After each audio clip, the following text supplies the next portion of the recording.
A paz do Senhor, irmãos. Bom dia a todos.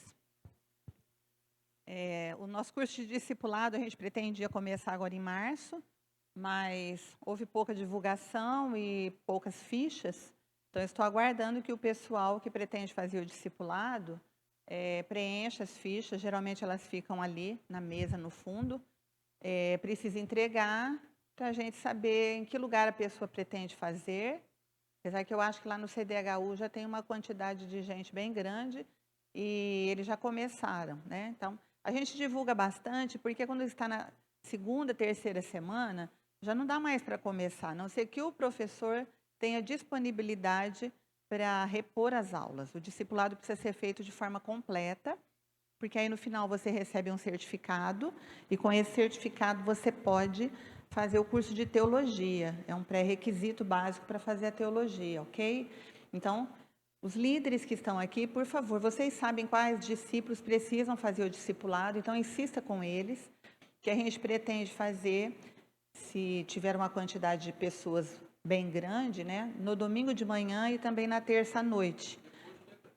Depois, né? Depois do dia 30. Então, nós ainda temos 2 semanas para o pessoal preencher, para a gente começar em abril, né? Se, graças a Deus, tudo voltar ao normal, tá ok?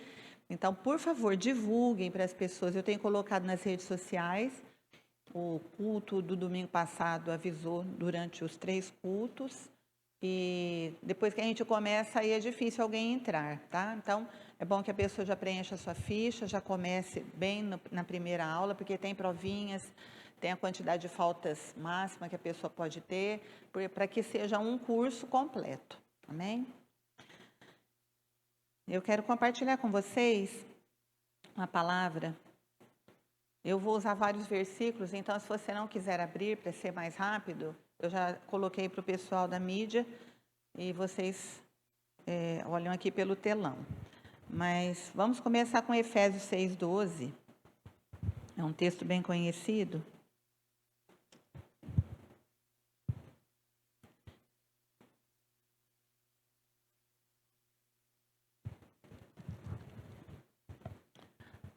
Esse aqui é João 12:8, gente, é o do Daniel. Efésios 6:12. O Daniel usou para tirar a oferta. Porque não temos que lutar contra a carne e o sangue, mas sim contra os principados, contra as potestades, contra os príncipes das trevas deste século, contra as hostes espirituais da maldade nos lugares celestiais. Pai querido, nós te louvamos pela tua palavra. Tua palavra é viva, tem vida em si mesma. Nós te louvamos por estarmos aqui, pelo privilégio de podermos, Senhor, nos reunir, te adorar em família. E mesmo quando estivermos em casa, Senhor, sabemos que o teu Espírito une o teu povo, une o teu corpo, Jesus, em um só coração, em uma só alma, em um só propósito. Te agradecemos por isso, Senhor. E eu oro para que o teu Espírito ministre em cada coração as verdades que o Senhor deseja, de uma forma particular, de uma forma específica. Oro para que o Senhor cerque este lugar com os teus anjos, Senhor. Que o Senhor nos cubra com o teu sangue, nos guarde, para que o inimigo não tenha o poder de roubar a tua palavra de nossos corações. Mas que ela possa nos edificar, possa nos transformar, Senhor. Possa operar a metanoia em nós, nos ensinar, nos capacitar, Senhor, para andarmos nessa terra como teus filhos, como a tua igreja, Senhor, como aquela que recebeu autoridade para continuar a tua obra. Nós oramos em nome de Jesus, Senhor. Amém. Esse texto, irmãos, ele nos fala de uma hierarquia maligna. Tem pessoas, tem cristãos que não gostam de falar nada relacionado ao inimigo. Mas nós precisamos aprender, precisamos estar preparados e capacitados espiritualmente. Vocês vão entender durante essa mensagem cujo tema é a qual reino você pertence. Que você precisa conhecer as estratégias do seu inimigo para que você não seja enlaçado, seduzido ou enganado por ele, amém? Então, esse texto fala primeiro sobre principados. Principados são espíritos governantes, magistrados, poderes. No grego, eu não sei falar, não sei se é arqué, arché, mas é a palavra usada no grego, né? São todas palavras diferentes. E são, na verdade, espíritos demoníacos poderosos da mais alta hierarquia. Então, a classe angelical, ela tem uma hierarquia, como há na polícia, há no exército, né? Tem os superiores e os inferiores. Tem os grandes e tem os soldados rasos. Então, a hierarquia maligna também. E principados são esses espíritos poderosos da mais alta hierarquia. É o primeiro escalão do governo espiritual da maldade. E que recebem ordens diretas de Satanás. Então, eles são príncipes, tá ok? E geralmente governam grandes territórios. Em seguida, vem as potestades, que são autoridades que permitem ou impedem a entrada, a saída, a passagem. Né? No grego também não sei se é assim que pronuncia, exousia, ou exousia, é outra palavra. Eles têm um poder executivo, recebendo autoridade e poder delegado aos principados, diretamente recebendo ordens de Satanás, e abaixo dos principados nós temos as potestades. Depois temos os príncipes deste mundo tenebroso, como diz ali, que são governadores, senhores do mundo.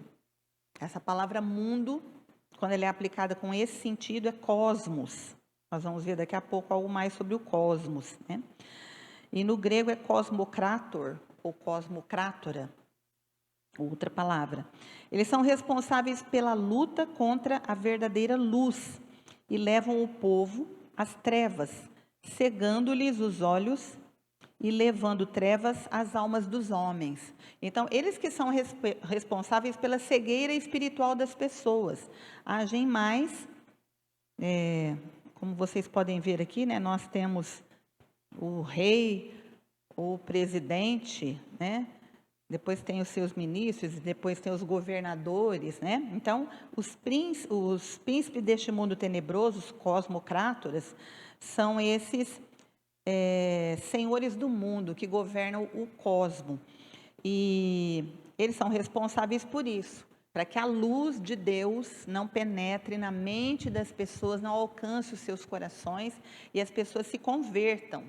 Na verdade, quando você ora, aqui, eu até coloquei aqui, são contra eles que lutamos ao orar por pessoas pagãs ou pessoas que estão cegas espiritualmente. Então, quando você está orando por essas pessoas, você está travando uma batalha sobre esses senhores, governadores do mundo espiritual da maldade. Eles governam sobre nações também, através do seu poder de cegar a mente, e exercem autoridade sobre diferentes sistemas de governo do mundo. Então, há governos nesse mundo totalmente entregue aos poderes malignos, né? Que são tiranos, que tolhem o livre-arbítrio, que foi o maior dom que Deus deu aos homens, que não permitem que as pessoas sejam livres para fazer escolhas, né? Tanto a gente vê governos governos milenares, né, que há tantos milhares de anos têm mantido as pessoas debaixo daquele sistema de escuridão espiritual, né, onde não há a luz da palavra, a verdade da palavra. As pessoas vivem daquela forma porque elas acham que aquele jeito é o certo, e há governantes espirituais mantendo as pessoas em cativeiro. Então, quando você entra nessas regiões como missionário, por exemplo, você está invadindo um território que tem dono. E você, como igreja, está entrando ali para plantar a bandeira do evangelho, para trazer libertação ao cativeiro daquelas pessoas. É lógico que isso é uma guerra, é uma batalha muito feroz. Principalmente em lugares em que nunca o evangelho foi pregado, ou que nunca se ouviu falar de Jesus, ou que a Bíblia é um livro proscrito, por exemplo, né, que não pode ser lida, um livro proibido. Então, há uma batalha muito grande contra esses cosmocrátoras. E por último aqui, nós temos as hostes espirituais da maldade, que são tropas. Hostes são tropas. E a palavra no grego é pneumáticos poneria, não sei se é assim que falo, né? Mas é essa palavra que é usada, essa frase, na verdade. Então, essas são forças que oprimem os homens, tentando levá-los ao desespero e ao caos total. Então, essas hostes espirituais da maldade, acho que estão trabalhando de uma forma poderosa neste momento, no mundo todo, né? Levando as pessoas ao caos, ao desespero. E o resultado da sua ação é medo, angústia, suicídios. Né? Quando eles agem de uma forma que a pessoa fica completamente sem saída, ela muitas vezes vai para o suicídio, como se não tivesse esperança para ela.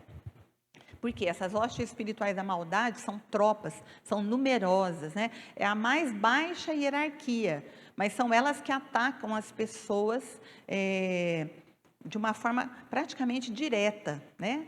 E aqueles que têm a verdade da palavra em sua mente, que meditam na palavra de dia e de noite, como diz a própria Escritura, que se alimentam da palavra, né, se protegem contra esse ataque, né? Todas as vezes que o inimigo lança, essas tropas lançam, né, uma mentira, a palavra da verdade se levanta em nós e nos faz perceber que estamos sendo enganados, que estamos sendo seduzidos, que não é daquele jeito. Por isso o cristão, em meio a esse caos que nós temos vivido, pode ter paz, pode ter confiança. Ontem mesmo eu mandei uma mensagem para minhas discípulas, né, sobre 2 pronunciamentos, de um urubu, né, e o outro de uma pomba da paz, que eu disse, era um pastor, né, mostrando 2 lados de uma mesma realidade. Você pode crer em um ou crer em outro. Os filhos de Deus devem crer naquilo que traz esperança, deve trazer à sua mente, à sua memória, aquilo que traz esperança. É essa palavra que você deve dar para as pessoas que estão sendo atacadas, com medo, angústia, desespero, perdendo o prazer pela vida, né? Nós precisamos ter essa palavra de esperança, porque a Bíblia é a boa nova, o Evangelho é a boa nova, quer dizer, há uma palavra de vida aqui, que você conhece, você tem a responsabilidade de levar para as pessoas. Você não pode ser essa pessoa que se acovarda e morre de medo e se esconde. Você tem um Deus que cuida de você, né? E você deve ter essa palavra em sua boca, para combater esses poderes espirituais, né? Lógico que nós não vamos lutar contra principados. Você, como uma pessoa única, né, sozinha, não vai lutar contra um principado, porque ele é de uma hierarquia elevada, né? Aí nós temos que lutar como igreja, como corpo de Cristo, né? Temos que ser fortes para fazer esse nível de batalha. Mas você pode lutar contra a cegueira espiritual que está na vida das pessoas, contra a mentira, através da qual o diabo tem se utilizado para destruir toda a esperança que há nos seres humanos. Por isso que a igreja, em momentos como esse, tem que se levantar, tem que usar a autoridade que lhe foi delegada, tem que se pronunciar, tem que ter uma palavra de esperança para as pessoas, amém? Então, nós podemos entender que há 2 reinos em combate, que a disputa que a Bíblia toda mostra é por governo. Eu lembro uma palavra do pastor Roberto de Lucena, que eu fiquei, assim, fui totalmente, como que a gente fala?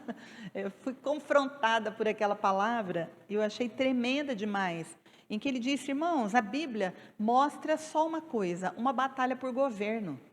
É o diabo que tem um governo ilegítimo, porque ele usurpou este governo lá no Jardim do Éden, não era dele, Deus tinha dado ao homem. E o reino de Deus, que é o governo legítimo, uma vez que foi Deus que criou tudo, é Ele que tem o direito de governar todas as coisas. No entanto, o inimigo, através de sedução, de um engano, roubou, né, usurpou do homem essa autoridade, esse governo. Então, há na Bíblia um combate acirrado, uma guerra contínua pelo governo, né? E nós precisamos tomar uma posição para saber a qual reino, a qual governo você tem obedecido. É sobre isso que nós vamos falar hoje. O cristão que nasceu de novo, irmãos, continua a viver neste mundo, mas ele pertence agora ao reino de Deus. Então, olha como a nossa luta é grande. Você ainda está neste mundo, mas você pertence a um outro reino. Em Colossenses 1,13 diz, Ele nos tirou do império das trevas e nos transportou para o reino do Filho do seu amor. Então, isso é um fato, já aconteceu. Você foi tirado deste mundo que jaz no maligno, desse império da escuridão, da cegueira, das trevas espirituais, e já foi levado para o reino do Filho de Deus. É ali que nós habitamos, espiritualmente falando, e um dia vamos habitar de forma completa. Como ansiamos por esse dia, não é? E Jesus mesmo diz em João 17,16, eles não são do mundo, como eu do mundo não sou. Quando ele diz mundo, ele está usando essa palavra cosmo. Então, Jesus disse que nós não pertencemos mais a esse cosmo, né? O que é o cosmo? É um sistema invisível de governo, controlado pelo reino das trevas, desde que o homem caiu lá no jardim do Éden, né? E perdeu o poder e a autoridade que ele tinha recebido de Deus. E esse governo invisível, irmãos, age na política, na educação, na economia, na moda, nas artes, na mídia. Ele está enfronhado em todas as áreas da nossa sociedade. Por isso que o apóstolo João diz que nós não devemos amar este mundo. Este mundo já tem um fim decretado. Este mundo está sob o poder do maligno. Então, se você ama este mundo, você acaba sendo enganado por ele, seduzido por ele, sendo levado para o lugar errado. Né? Nós temos que amar a nossa pátria celestial, ansiar pelo dia em que nós vamos estar lá, em que poderemos viver longe desses poderes da maldade, porque eles já não existirão mais, longe do poder do pecado, longe do sofrimento que o pecado trouxe para todos nós, que nós temos visto de uma forma tão intensa, né? Pessoas sofrendo porque perderam o emprego, pessoas sofrendo porque estão doentes, pessoas sofrendo porque perderam seus entes queridos. Esse sofrimento Deus não planejou para os homens, irmãos. Isso é fruto do pecado, da queda, e de que o inimigo governa este mundo de uma forma ilícita, mas ele governa, tá? E nós devemos ansiar pelo dia que esse governo caia por terra. Isso é tão real que, em Lucas 4,6, o diabo diz para Jesus: toda a glória, a fama, o brilho deste mundo eu te darei se você prostrado me adorar. Porque são meus, eles me pertencem e eu dou a quem eu quiser. Então, ele declarou, e Jesus não disse que ele estava mentindo. Ele ofereceu para Jesus a glória, a honra, né? A fama que tantas pessoas buscam neste mundo, se Jesus o adorasse. Então, esse é o gatilho da sedução. Ele oferece para você ser alguém, ter brilho próprio, ter glória humana, ser aplaudido pelos homens, se você o adorar. Ele diz, eu dou a quem eu quero, são meus. Lógico que isso tem um tempo determinado, mas é uma realidade. E o próprio Jesus não caiu nessa conversa. Jesus recebeu tudo que o diabo ofereceu, sem ter que ceder a ele, sem ter que adorá-lo, sem ter que se prostrar diante dele. Amém?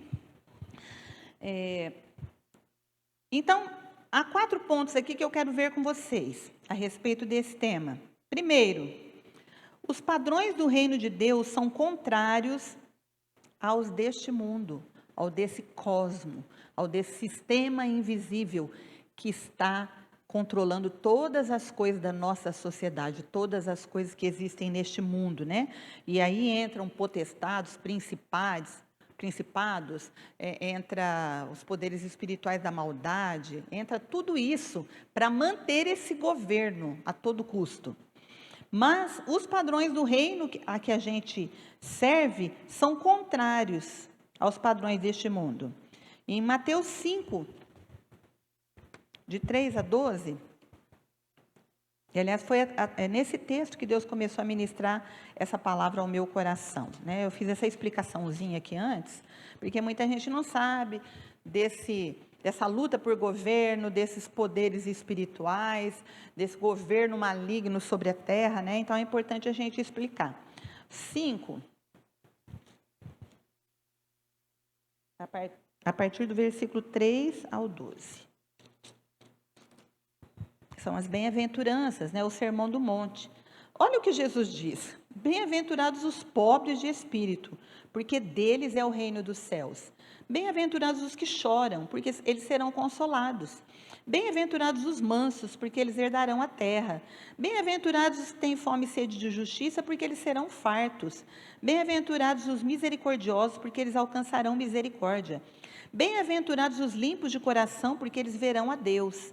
Bem-aventurados os pacificadores, porque eles são chamados filhos de Deus. Bem-aventurados os que sofrem perseguição por causa da justiça, porque deles é o reino dos céus. Bem-aventurados sois vós quando vos injuriarem, perseguirem e mentindo disserem todo mal contra vós por minha causa. Exultai e alegrai-vos, porque é grande o vosso galardão nos céus, porque assim perseguiram os profetas que foram antes de vós.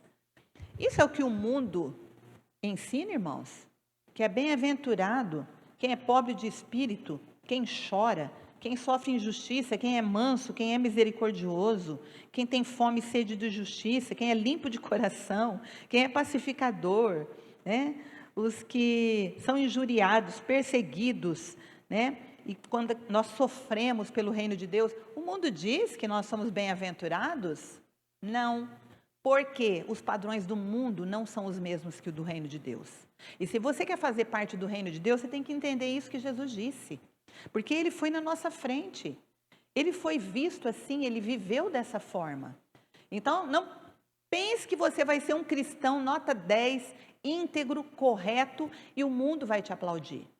O mundo vai achar você um bobo. O mundo vai achar você um cara retrógrado, uma mulher sem noção. Então, não espere aplausos deste mundo, porque esse mundo jaz no maligno. O importante é que os céus estejam olhando para você e Deus se alegre com a sua vida, tá? Não preste atenção no que esse mundo pensa a teu respeito, não, porque eles não vão pensar coisas boas. Eles vão achar que você é um bobão. E glória a Deus, sejamos bobões para este mundo, mas grandes aos olhos de Deus. Há um texto também, continuando aqui, Jesus continua nessa jornada aqui, do 38 ao 48, no mesmo capítulo, ele diz: ouvistes o que foi dito, olho por olho e dente por dente. Quer dizer, a sociedade vivia dessa forma, bateu, levou, né?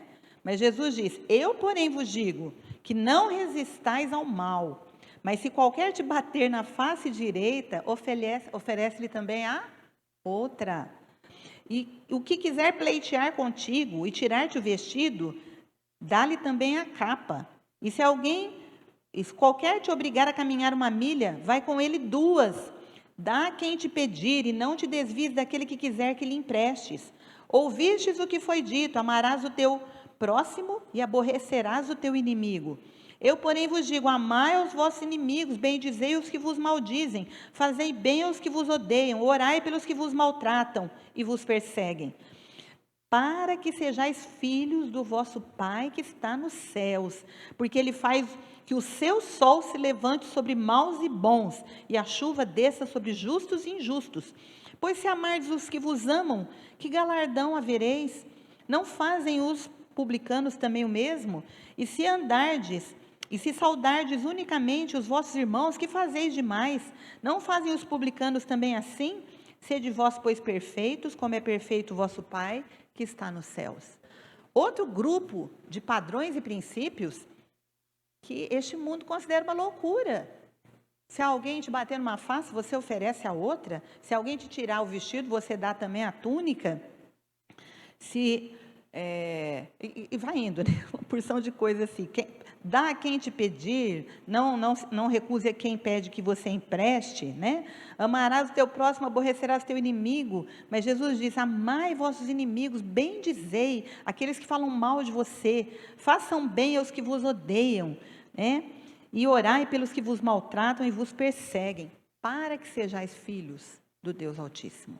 Para a gente ser filho de Deus, não basta frequentar a comunidade metodista, irmãos.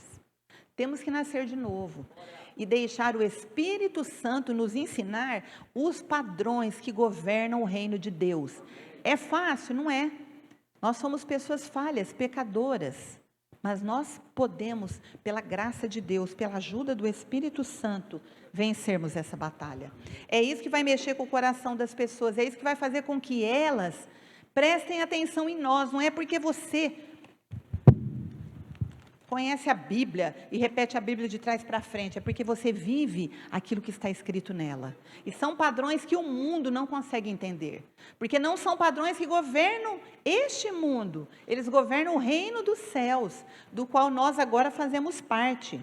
Então, pela ação dessas forças espirituais da maldade que operam na mente das pessoas, esses padrões e princípios do reino não são valorizados, não são aplaudidos, não são amados pelas pessoas deste mundo.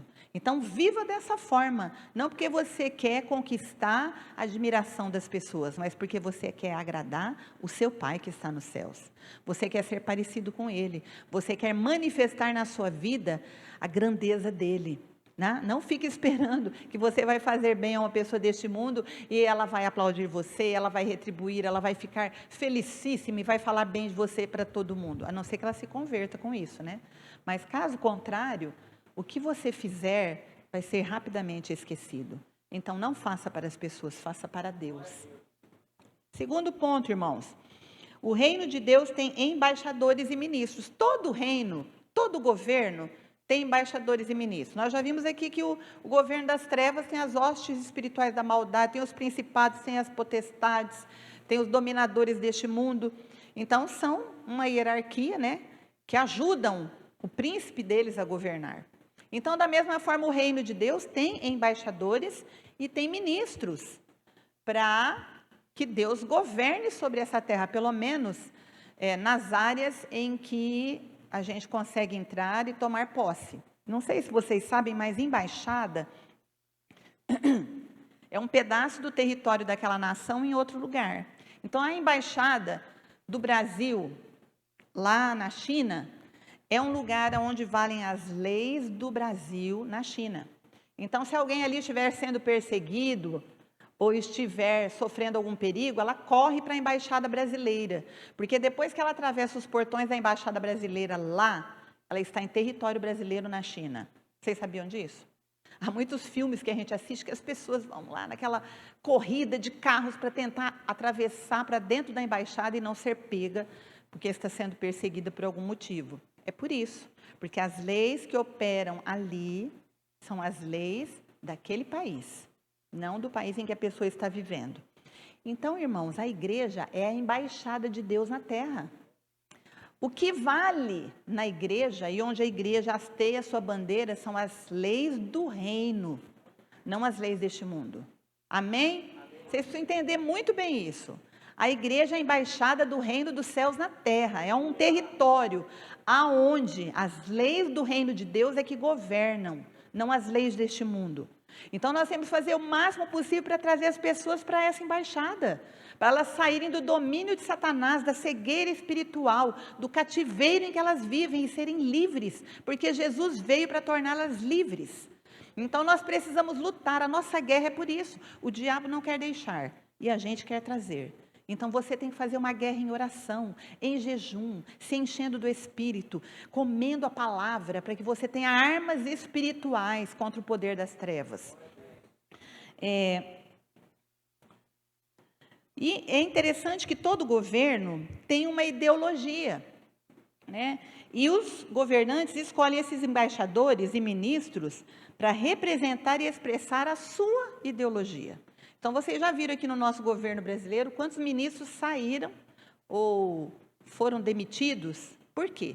Porque estavam representando um governo, foram escolhidos para representar esse governo, mas não tinham a mesma ideologia que esse governo, certo? Então, não deu certo. O presidente do Brasil tem uma ideologia que é extremamente conservadora, de direita. Então, aqueles que foram escolhidos para estarem ali com ele, pessoas capazes, pessoas boas na sua área, mas que não coadunam com a ideologia dele, precisaram sair do seu governo, ok? Deus nos constituiu os seus ministros e embaixadores nessa terra, nós somos os seus embaixadores. Vamos ler ali 2 Coríntios 3, 6. Você não sabia, hoje você vai descobrir isso.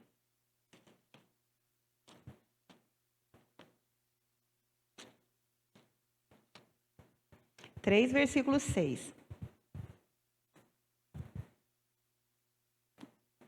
O qual nos fez também capazes de ser ministros de um novo testamento, ou de uma nova aliança, né? Não da letra, mas do Espírito, porque a letra mata e o Espírito vivifica.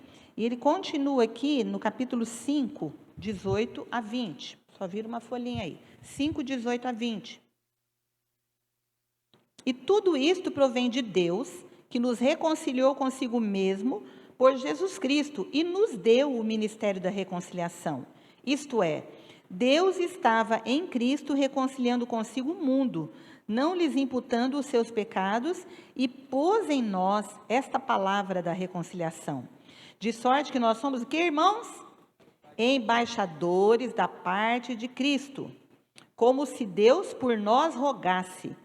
Rogamo-vos, pois, da parte de Cristo, que vos reconcilieis com Deus. Então, Deus nos fez o quê? Ministros e embaixadores do seu reino. E qual que é a ideologia desse governo do reino de Deus? Falou essa palavra aqui nesse texto que nós lemos.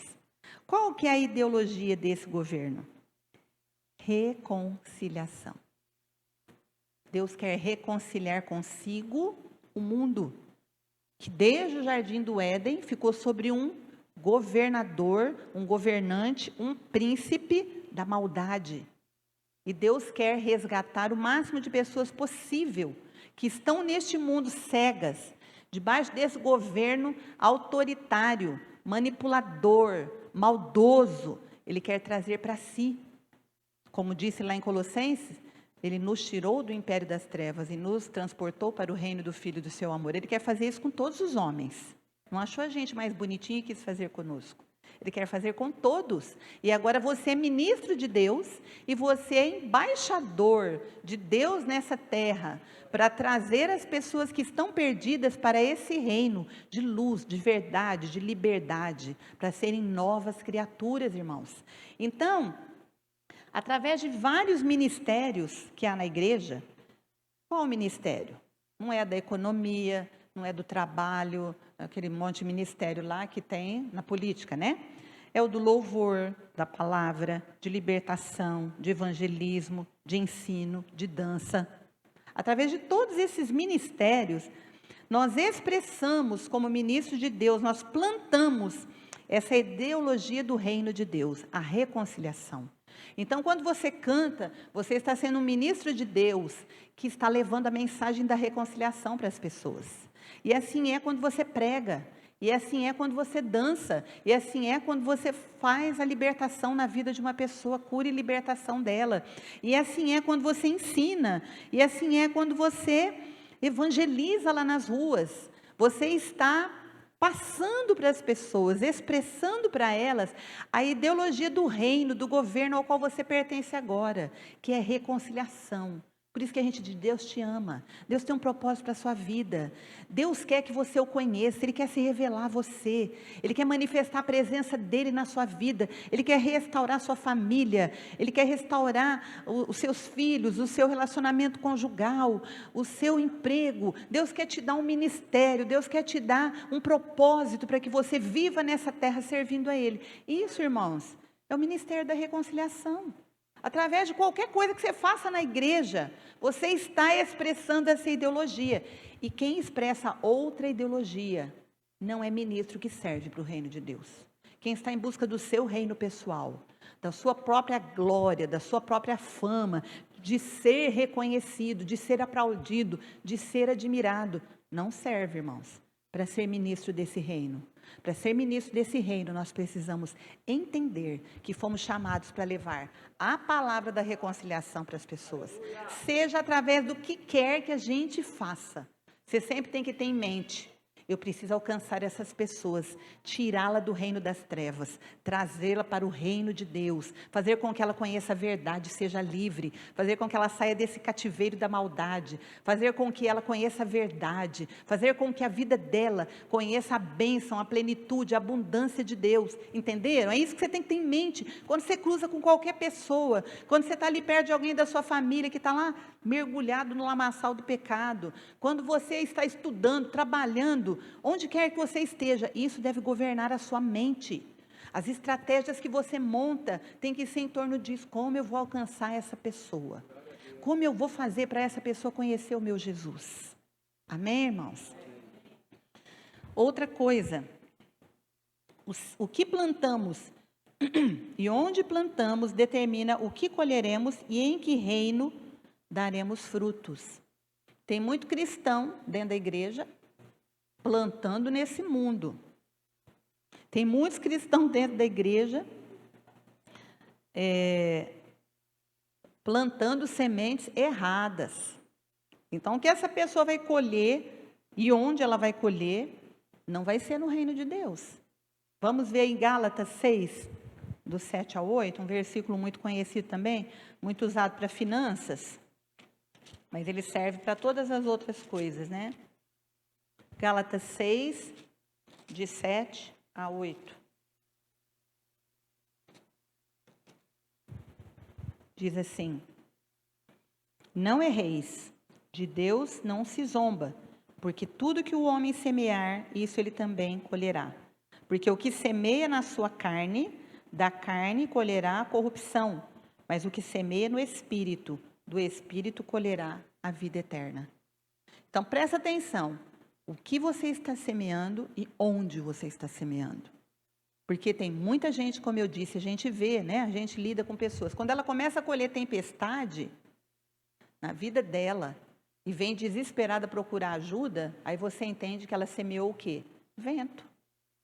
Porque tudo que a gente colhe é multiplicado, né? Você sempre semeia lá uma sementinha de laranja, vai nascer um pé de laranja, que vai dar um monte de laranja com um monte de sementes de laranja, não é?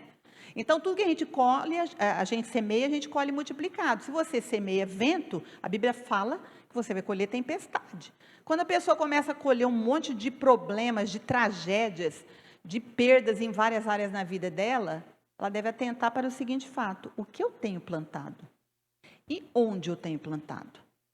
Porque se você quer colher bênçãos, quer colher de forma abundante, e coisas do Espírito, coisas que vêm do reino de Deus, então você tem que semear no reino de Deus. E sementes que agradam a Deus. Sementes que no reino do Espírito vão frutificar com abundância. Amém?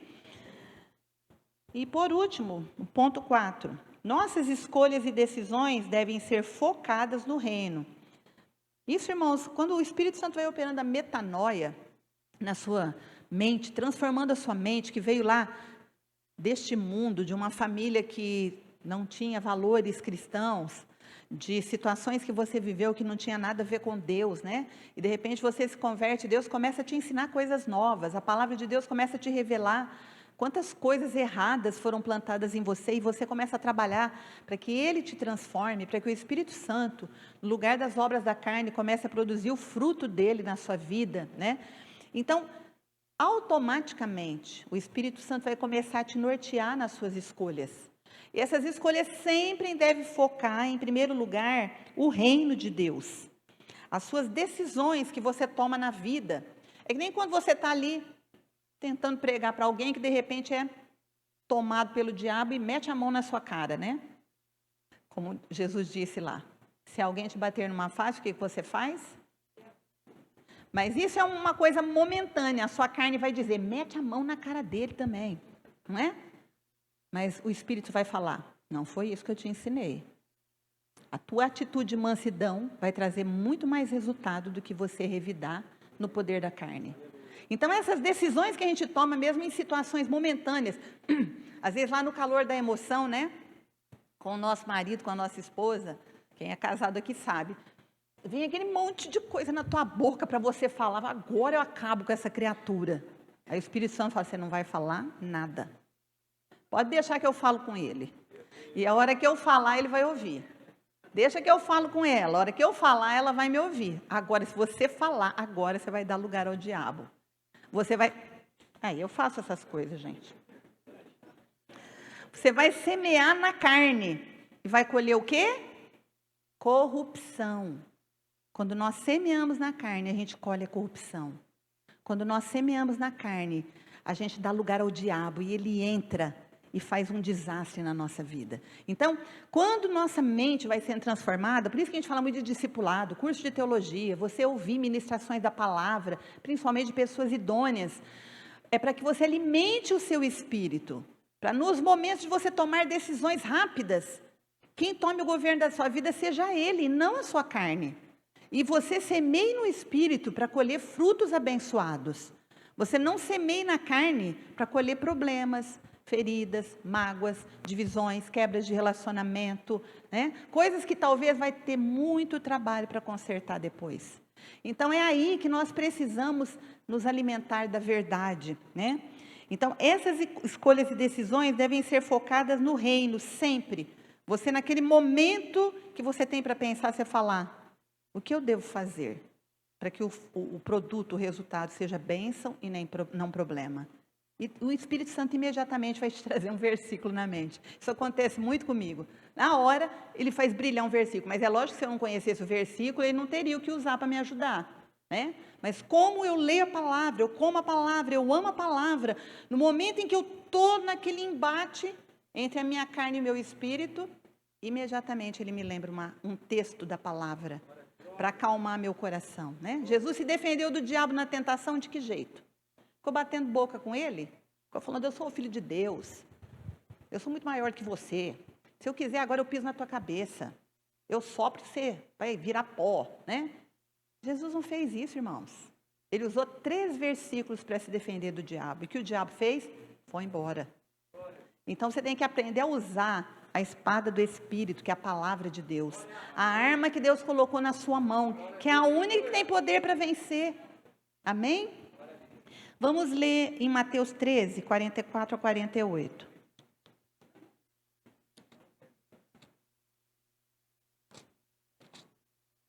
(13, 44 a 48). Também o reino dos céus é semelhante a um tesouro escondido num campo que um homem achou e escondeu. E pelo gozo dele vai, vende tudo quanto tem e compra aquele campo. Olha aqui, não houve uma decisão, uma escolha? O homem encontrou um tesouro escondido. E o que ele fez? Vendeu tudo que tinha para comprar aquele campo. Continuando aí. Outro sim, o reino dos céus é semelhante ao homem negociante que busca boas pérolas. E, encontrando uma pérola de grande valor, vendeu tudo quanto tinha e a comprou. Houve uma decisão, uma escolha, né? Porque a pérola era algo importante. Igualmente, o reino dos céus é semelhante a uma rede lançada no mar e que apanha toda a qualidade de peixes. E, estando cheia, a puxam para a praia e, assentando-se, apanham para os cestos os peixes bons. Os ruins, porém, lançam fora. Então, aqui fala de decisões, de escolhas que são feitas focadas naquilo que tem valor para nós. E o que deve ter valor para você? A vida eterna, o reino de Deus, o lugar onde você vai morar quando você sair daqui. Né? As coisas desse mundo são passageiras, né? A imagem deste mundo passa, mas a vida eterna é algo que permanecerá para sempre. Então, quando você for tomar decisões, você precisa pensar, raciocinar, deixar que a palavra te mova, para que você faça as decisões, as escolhas corretas, que vão trazer frutos que permaneçam eternamente. Em tudo, irmãos, em todos os momentos que nós vivemos. Quando a gente está precisando de um emprego, geralmente o diabo vem e oferece um emprego que não vai glorificar o nome dele. A não ser que você esteja disposto naquele lugar que é um antro do diabo, pregar o evangelho para todo mundo, que normalmente não acontece, né? Você fica caladinho, eu sou crente, mas agente secreto, né? Ninguém pode saber que eu sou aqui, porque senão eu vou ser humilhado, ridicularizado, né? Envergonhado, então eu vou ficar quietinho. Eu me lembro uma época que nós estávamos passando um sufoco muito grande e tinha um parente do Jefferson que ofereceu um emprego na Souza Cruz, né? E negócio de vender cigarro. E o Jefferson disse, não. Eu sou contra o cigarro, falo contra o cigarro. Digo que o corpo do homem é o templo do Espírito Santo, que ele não deve manchar dessa forma. Agora eu vou vender cigarro? Porque eu estou precisando de emprego? Entenderam, irmãos? As nossas decisões, que a gente, mesmo momentaneamente, decide, ou em situações críticas da nossa vida, devem ser sempre focadas nesse reino, do qual você é embaixador, do qual você é ministro, ao qual você serve, e que tem princípios totalmente contrários aos princípios deste mundo. Eu quero só ler mais um versículo para encerrar, que está em Apocalipse 22, 11. Porque nós estamos em tempos muito decisivos, irmãos. E nós precisamos decidir quem nós somos, que reino nós servimos, a que reino nós pertencemos, mesmo que para isso a gente seja envergonhado, mesmo que para isso a gente seja humilhado, mesmo que para isso você tenha que perder a sua vida. Jesus diz: quem perder a sua vida, na verdade, a terá, acolherá. Você precisa ter na sua mente isso: o que me espera é infinitamente melhor. Então, eu preciso servir a esse Deus da forma como Ele me dirigir. Eu preciso fazer a vontade dEle. Isso não é custoso, irmão. Não estou falando, eu preciso como se fosse uma obrigação, como se fosse algo que você tem que... É lógico que nós temos que, como Paulo diz, esmurrar a nossa carne muitas vezes, mas ela precisa ser esmurrada mesmo. A gente deve ter prazer de fazer isso, para que ela não nos governe, não nos domine. A gente deve ter prazer e alegria em servir ao nosso Deus. Ter prazer e alegria em fazer a vontade dEle. Ter prazer e alegria em saber que os céus estão nos assistindo. E que seja o filme da nossa vida algo que possa ser aplaudido de pé, irmãos. Leva isso no teu coração. Vamos ler, Apocalipse 22, 11. Quem é injusto, faça injustiça ainda. Quem está sujo, suje-se ainda. Quem é justo, faça justiça ainda. E quem é santo, se santifique ainda. Tá? Tem uma versão mais popular, é quem está sujo, suje-se mais. Quem é injusto, seja mais injusto. Entregue-se aquilo ao que você é de fato. Agora, quem está limpo, limpe-se mais. Quem é justo, seja mais justo ainda. E quem é santo, se santifique mais ainda. Porque este tempo que nós estamos vivendo é decisivo. É tempo de decisões. É tempo de ser separado o que é de Deus e o que não é. Vai ficar muito claro o que é do reino das trevas e o que é do reino de Deus. Vai ficar muito claro o que pertence ao governo de um e o que pertence ao governo de outro. Em Mateus 6, 24, Jesus diz: não podeis servir a dois senhores. Ou você amará um e desprezará o outro. Ou você servirá a um e não servirá o outro. Você não pode ficar com o pé em cima do muro. Este mundo, irmãos, vai passar com tudo que há nele. Não tenha o coração nas coisas dessa vida, sejam elas quais forem. Seja ousado, seja corajoso, viva os princípios do reino. Eu digo assim, eu tenho um santo orgulho de ser filha de Deus e de dizer isso onde quer que eu esteja. Eu não me importo com a opinião das pessoas. Eu quero que as pessoas vejam em mim algo a ser respeitado, porque é santo, porque é puro, porque é verdadeiro. E que elas tenham sede de conhecer a vida que eu tenho, de conhecer o Deus que eu sirvo, de fazer a vontade dEle como eu tenho feito, que elas possam colher os frutos na vida dela, que eu tenho colhido desde o dia que eu disse sim para Ele. Amém, irmãos? Vamos ficar em pé e orar.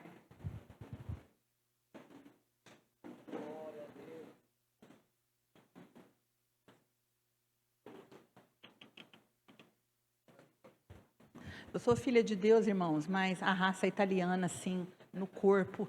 Eu lembro que eu estava pregando num evento da pastora Mônica também, eu meti a mão no copo, fiz a mesma coisa, voou água para todo lado. Ai, gente, não liga não, eu sou desse jeito, bem estabanada. Não consigo ser uma dama, não consigo ser fina, mas eu sei que eu sou filha de Deus. E por isso eu sou uma princesa que agrada o coração dele, amém?